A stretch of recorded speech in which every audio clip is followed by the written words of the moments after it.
British Columbia has ruled that doing drugs on playgrounds is constitutionally protected. That's right, it's a constitutional right for you to be slumped over on the slide high on heroin as long as you don't pull out a cigarette. The Justice Department has sued Texas over a law that would let police arrest migrants who enter the U.S. illegally. The DOJ thinks people should be arrested for real crimes, like running for president. At least once a week, we're confronted with a pairing of stories like this, each one designed to show us the hypocrisy of our ruling elite. And it does do that. But there's a name for this kind of thing, and it was coined by a man named Sam. No, not him.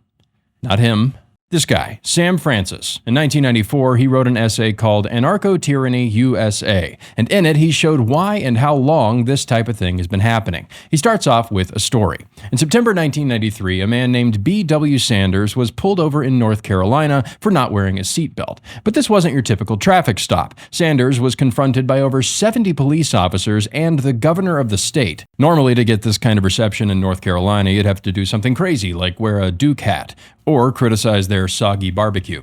But it turns out the state had just enacted new seatbelt laws and wanted to use Mr. Sanders' case as a photo op. As you might expect, that wasn't the most serious thing going on in North Carolina. Turns out the state had just set a cap on inmate numbers for prisons, which led to the release of potentially dangerous criminals, 14 of whom murdered someone within the year, including the guy who murdered Michael Jordan's dad. That's right, we can even blame anarcho-tyranny for this. Anarcho-tyranny has the government play both Batman and Joker, enforcing laws against innocent citizens while letting the real criminals roam free. They play Batman so that they can look like high-tech crime fighters, and they play Joker because who hasn't at this point? There's the tyranny side, asset seizure laws, mandatory sensitivity training, gun control laws, and there's the anarchy side, where people are allowed to block city streets to protest gasoline. To change the metaphor, when the subject is jaywalking and seatbelt violations, they're RoboCop.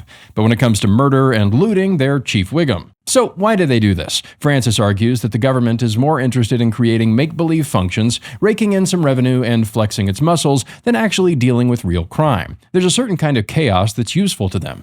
But it's also because they believe in the cause. Many of the people involved think they're making up for years of oppression by punishing certain people and letting others off the hook. That's why San Francisco won't let Twitter employees nap in their offices, but they're fine with mass homeless encampments. This is why they raid family farms and hide the Epstein tapes. Fireworks are outlawed in France because certain immigrants were using them as weapons. The immigrants still use them, but no one else does.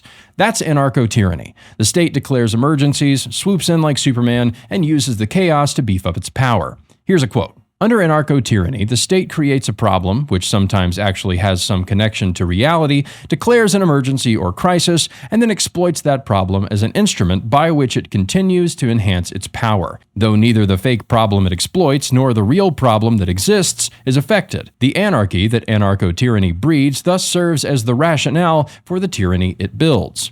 Sound familiar? Americans, in Francis's view, are becoming passive players in the game of life, dependent on mass corporations and institutions, no longer willing to protect what's theirs. In the realm of anarcho-tyranny, this passivity isn't just a side effect, it's a crucial player. Citizens are convinced they can't fend for themselves, so they turn to law enforcement and bureaucrats for protection. So why is it useful to know what anarcho-tyranny is? We have to know what they're doing to us if we want to fight back. We have to be able to recognize the pattern and name it. That's what Sam Francis did in this essay. Anarcho-tyranny is not just hypocrisy or incompetence, it's a strategy. I learned this concept a couple years ago from R.N. McIntyre, but this has been going on for a long time, and Sam Francis was talking about it in the early 90s. And now that we have a term, we can make sure this doesn't happen to us. Some progressives justify their agenda with Bible verses. Learn to do good, seek justice, rebuke the oppressor, defend the fatherless, plead for the widow. But that's exactly what they're not doing. The victims of anarcho-tyranny are the most helpless people. Daniel Penny was protecting innocent people on a train. He got arrested, and his bail was set at $100,000.